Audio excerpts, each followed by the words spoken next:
Bismillahirrahmanirrahim. Elhamdülillahi Rabbil alemin. Vessalatu vesselamu ala nebiyyina Muhammedin ve ala alihi ve sahbihi ecma'in. Amma ba'd. Qardaş və bacılarım, bugün ilahi qayğıdan, yaxınlıq və sevgidən, möcüzələr və lütflərdən danışacağıq. Bunu bilməliyik ki, ümumi bir ilahi qayğı və qoruma vardır. Harada olursanız olun, o sizinlə birlikdədir. Allah buyurur: وَمَا يَعْزُبُ عَنْ رَبِّكَ مِنْ مِثْقَالِ ذَرَّةٍ فِي الْأَرْضِ وَلَا فِي السَّمَاءِ وَلَا أَصْغَرَ مِنْ ذَلِكَ وَلَا أَكْبَرَ وَهُوَ مَعَكُمْ أَيْنَمَا كُنْتُمْ وَاللَّهُ بِمَا تَعْمَلُونَ بَصِيرٌ. Ümumi ilahi qayğı və qoruma bütün insanlar üçündür. İman edən və etməyən. Lakin xüsusi ilahi qayğı isə Allaha yaxınlaşdırılmış şəxslər üçündür. İnsanların ən seçilmişləri üçün. Biz burada imanın ən yüksək səviyyəsindən danışırıq. Yəni, ihsan səviyyəsinə çatmış imandan. Peyğəmbərin sallallahu aleyhi və səlləm dediyi kimi, Allahı görürmüş kimi ona ibadət etmək. Bu, ilahi sevginin ən böyük və ən yüksək formasıdır. Allah bir hədisi qudsidə belə buyurur: Allah bir qulu sevdikdə Cəbraili çağırar və belə deyir: Ey Cəbrail, mən filan kəsi sevirəm, sən də onu sev. Sonra Cəbrail də onu sevər. Bundan sonra Cəbrail səma əhlinin arasında elan edər: Allah filan kəsi sevir, onu siz də sevin. Beləcə səma əhli, mələklər də onu sevər və sonra yer üzündəki insanlar da onu sevərlər. Bu necə də yüksək bir sevgi səviyyəsidir. Bu necə uca bir şərəfdir. Uca olan Allaha bütün aləmlərin sahibinə yaxınlaşmaqdır. Bu o zamandır ki, Allah artıq səni özünə yaxınlaşdırır. Sənin tərəfini tutur, səni qoruyur və mühafizə edir.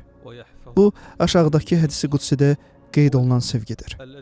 Allah Azza və Cəllə belə buyurur: Hər kim mənim bir dostuma düşmənçilik edərsə, mən ona qarşı müharibə elan edərəm. Allahu Ekber. Bu necə böyük bir şərəfdir. Necə də böyük bir qoruma. Necə də böyük bir zəfər. Hər kim mənim bir dostuma düşmən olar, mən ona qarşı müharibə elan edərəm. Qulum mənim ona vacib etdiyim əməllərdən daha yaxşı başqa heç nə ilə yaxınlaşmaz. Əgər qulum mənə nafilə ibadətlərlə yaxınlaşmağa davam edərsə, mən onu sevərəm. Və əgər mən onu sevsəm, indi isə diqqətlə qulaq asın, bu məqama çatan şəxslərə görə nə baş verir? Əgər mən onu sevsəm, onun eşidən qulağı, görən gözü, tutan əli, yeriyən ayağı olaram. Əgər məndən bir şey istəsə, ona mütləq verərəm. Əgər məndən qorunmaq istəsə, ona sığınacaq verərəm. Mən heç bir işdə mömin bir qulumun ruhunu almaq məsələsindəki qədər tərəddüd etməmişəm. Çünki o, ölümdən xoşlanmaz. Və mən də onu incitmək istəmirəm. Diqqət edin, Allah subhanahu wa ta'ala sevdiyi bəndəsinə ölüm anında belə nə qədər mərhəmət və şəfqətlə yanaşır. O, mömin quluna qarşı necə də şəfqətlidir. Allah Cəllə Cəlaluhu sevilməyə layiq olandır. O, bizə sevgini öyrədib. O, sevginin başlanğıcıdır. O, sevginin mənbəyidir. Allahın sevgisi ən müqəddəs sevgidir. O, uca və tərifə layiqdir. Allah subhanahu wa ta'ala buyurur: وَأَلْقَيْتُ عَلَيْكَ مَحَبَّةً مِنِّي وَلِتُصْنِعَ عَلَى عَيْنِي قَالَ جَلَّ جَلَالُهُ إِنَّ الَّذِينَ آمَنُوا وَعَمِلُوا الصَّالِحَاتِ سَيَجْعَلُ لَهُمُ الرَّحْمَنُ وُدًّا. Allahın salih qulları haqqı gördükdə, sadəcə gördükləri gerçək şeyləri danışdılar. Onlar Allahın ilahi qayğısını və mərhəmətini həqiqi bir şəkildə gördülər və dərk etdilər. Allahın ilahi qayğısı və dostluğu haqqında çoxlu sözlər söylənmişdir. Kitablar belə hadisə və təcrübələrlə doludur. Onlar Allahın dostu olduqları zaman bu halı səmimi şəkildə təsvir etdilər. Davud Ət-Tai belə demişdir: Allah bir qulu günahın zillətindən, təqva izzətinə çıxararsa, ona sərvət vermədən zəngin edər. Qohum əqrabaları olmadan ona hörmət qazandırar. Yoldaşı olmadan ona rahatlıq və təsəlli verər. Sonra Allah onun qəlbini zənginliklə doldurar, ruhunu ehtiyacsızlıqla bəsləyər. Əgər o tək olarsa və ətrafında heç kim olmazsa belə, Allah subhanahu wa ta'ala onu sanki bütün dünyaya sahib imiş kimi izzətli və hörmətli edər. Qəlbi arxayın olar, çünki Allah ona öz ayələrini göstərmişdir. İbn Abdullah belə demişdir. Salih insanlar bir-birlərinə bu üç şeyi xatırladar və bir-biri ilə görüşdükdə bu sözləri deyərdilər. Kim axirətini qoruyarsa, Allah subhanahu wa ta'ala onun dünya işlərini qoruyar. Kim Allahla münasibətini düzəldərsə, Allah da onun insanlar ilə olan münasibətini düzəldər. Kim təklikdəki həyatının qayğısına qalarsa, Allah da onun tək olmadığı, insanların yanında olduğu zamanlardakı həyatının qayğısına qalar. Kim həyatının hər sahəsində təqva ilə yaşasa, Allahın vəd etdiyi hər şeyin gerçək olduğunu görəcək. Vallahi Allahın sözləri haqdır, Allah sözündən dönməz. Allah buyurur. وَمَنْ يَتَّقِ اللّٰهَ يَجْعَلْ لَهُ مَخْرَجًا وَيَرْزُقْهُ مِنْ حَيْثُ لَا يَحْتَسِبُ. Ona görə əmin olun ki, Allah sizi heç gözləmədiyiniz yerlərdən ruzi ilə təmin edəcək və sizə hər bir çətinlikdən çıxış yolu göstərəcəkdir.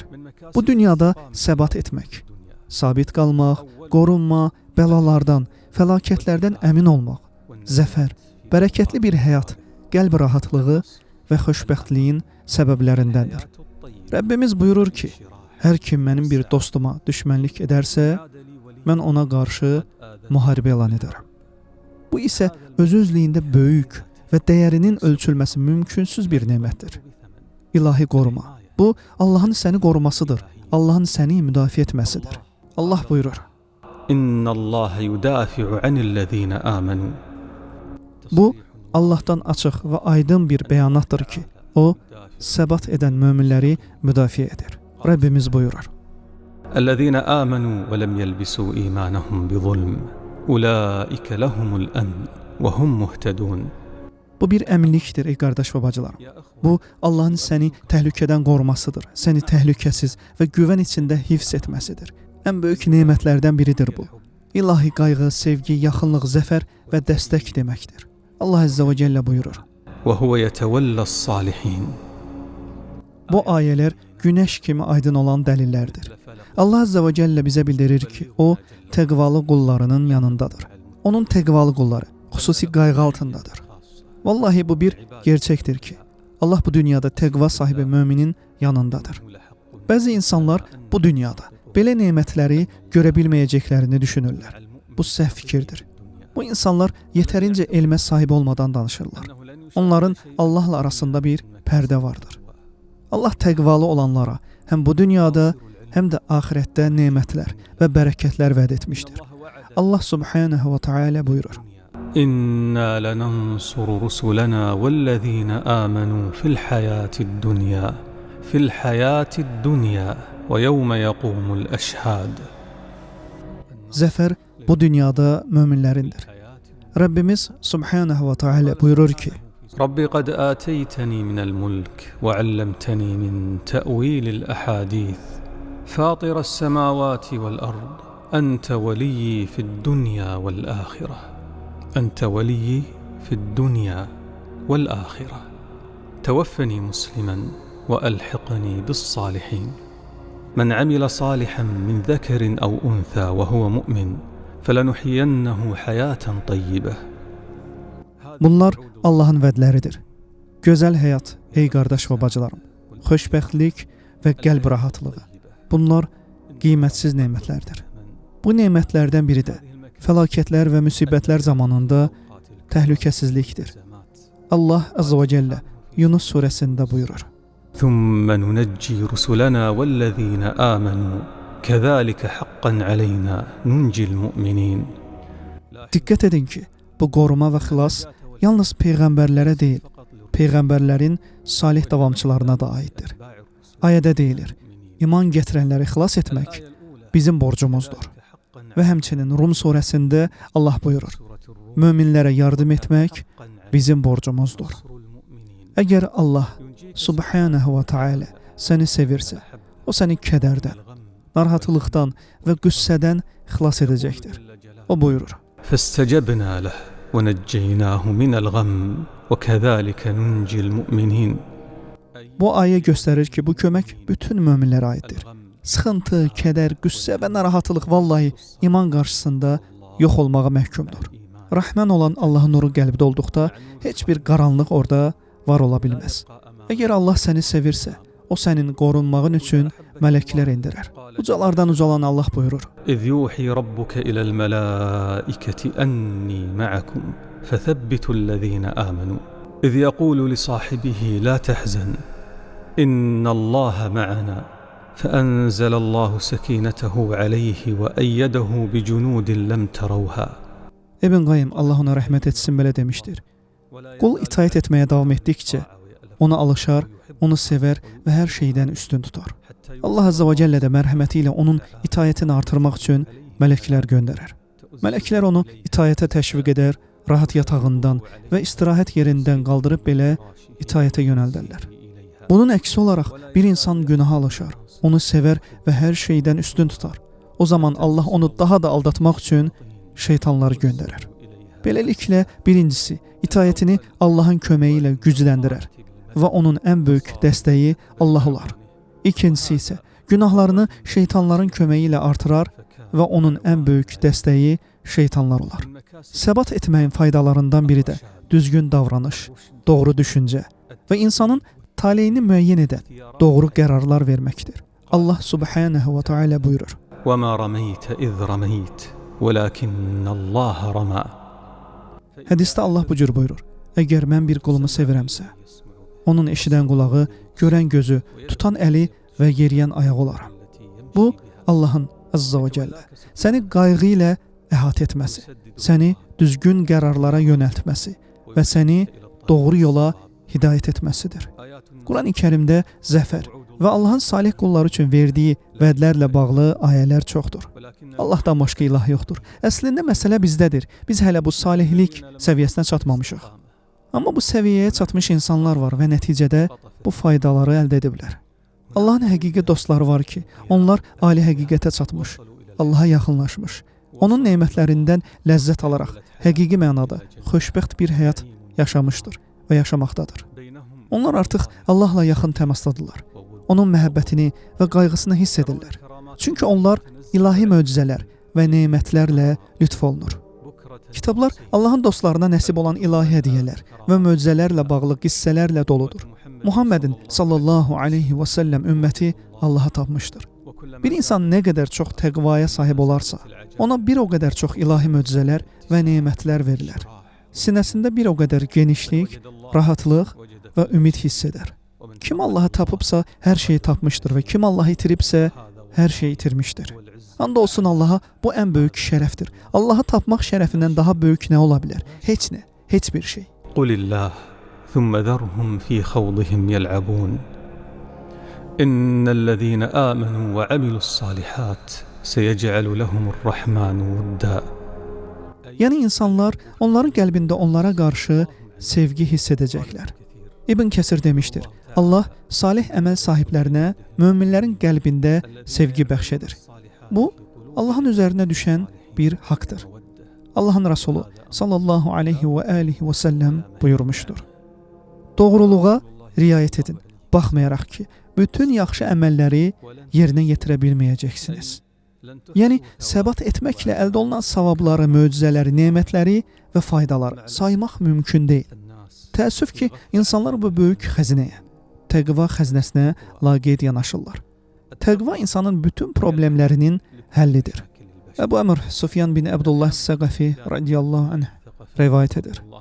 O dedi, ey Allahın Rasulü, mənə İslam haqqında bir söz de ki, onu səndən başqa heç kimdən soruşmayım. Peyğəmbər sallallahu aleyhi və səlləm buyurdu, de, Allaha inandım, sonra isə doğru yolda sabit ol. Budur, sənə təqva yolunda kömək edəcək bir neçə tövsiyə. Allah sənə rəhm etsin, bunu yaxşı bil. Kim ki təqva mərtəbəsinə çatır və Allahın dostu olur, o sınaqlardan keçməlidir. Təqvalı olmaq üçün sınaqlara qarşı səbirli olmaq və bu ilahi imtihanlarda uğur qazanmaq lazımdır. Allah Azza və Cəllə buyurur. Əhəsibən nasu ən yutrakû, ən yəqulu âmənnə və hum la yuftanun. Və ləqad fətənnəl-ləzīne min qablihim, fələyələmənnəllâhu'l-ləzīne sadaqû və ləyələmənnəl-kâzibîn. Təqvalı insan sınaqlarla qarşılaşanda deyir, həqiqətən, mən aləmlərin Rəbbi olan Allahdan qorxuram. Təqvalı insan Allaha tam güvənir, Allahı daim zikr edir və onun öz üzərində nəzarət etdiyinə qəti şəkildə inanır. O, Allah sanki onu görürmüş kimi ibadət edir. Peyğəmbər sallallahu aleyhi və səlləm imanın ən yüksək səviyyəsi olan ihsan haqqında belə demişdir. Bu odur ki, sən Allahı sanki görürmüş kimi ibadət edəsən. Hərçənd sən onu görmürsən, o isə səni görür. Fasbir, innel aqibete lil muttaqin. Yəni qurtuluş, nicat, mükafatlar. Bunlar hamısı səbirdən və imtahanlarda uğur qazandıqdan sonra gəlir. Əgər biz sınaqlar qarşısında səbirli olsaq, o zaman zəfər də gələcəkdir. Ən böyük itki, səbrimiz sınağa çəkilərkən uduzmaq, ilahi mükafat və nemətləri itirməkdir. Kim bir şeyi Allah rizası üçün tərk edərsə, yaxşı bilsin ki, Allah onu daha xeyirlisi ilə əvəz edəcəkdir. Çünki Allah uca və mübarək olan, səxavətlərin ən səxavətlisidir. Həqiqətən, Allah adları müqəddəs olan və şanı uca olan ən səxavətlidir. Əgər o, sənin bir şeyi, onun rizası üçün tərk etdiyini görərsə, bu, uca Allahın səni sevdiyi deməkdir və o, səni bunun əvəzində mükafatlandıracaqdır. Allahu veliyyullezine amenu yukhricuhum minəz-zulumati ilen-nur.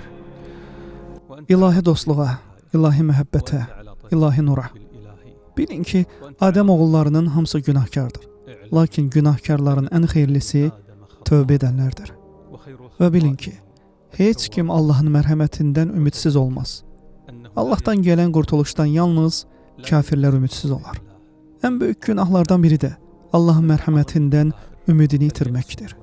Əgər sən səmimi şəkildə Allaha yaxınlaşmaq istəyirsənsə, yaxşı bil ki, Allah sənə bu yolda asanlıq verəcəkdir. Əgər bu yolun ortasında bir günaha düşsən, yenidən qalx. Allahdan bağışlanma dilə. Onun qarşısında aciz olduğunu dərk et. Həqiqətən o, bütün günahları bağışlayandır. Heç nə səni ilahi hədəfinə çatmaqdan saxlamasın. Yenidən qalx və Allah yolunda olan səfərinə davam et. İlahi məhəbbət səfərinə. İlahi sevgi qapısı. Ey qardaş və bacılarım, əbədi xoşbəxtliyə aparan müqəddəs və uca bir qapıdır. Bu qapı kimin üzünə açılsa, o insan ən böyük xəzinəyə sahib olar. Böyük bir saadət əldə etmiş olar. Bu elə bir aləmdir ki, gözəlliyi, təsəvvürləri və arzuları belə aşır. Ey Allahım, bizə bu qapını aç və bizə ora gedən yolu asanlaşdır. Allaha doğru yol al, ondan səmimi şəkildə yardım və dəstək dilə. Və Allahın təkliyinə, tövhidinə möhkəm şəkildə inan. Çünki Allaha yalnız onun birliyinə inananlar yaxınlaşa bilər. Allahdan başqa heç kimə bel bağlama. Hər zaman Allahla ol. Əgər köməyə ehtiyacın varsa, yalnız Allahdan istə. Ey oğul, nə istəsən Allahdan istə. Əgər kömək diləyəcəksənsə, yalnız Allahdan kömək istə. Allahla ol və Allah da səninlə olacaq. Allahı xatırla və sən onu qarşında tapacaqsan.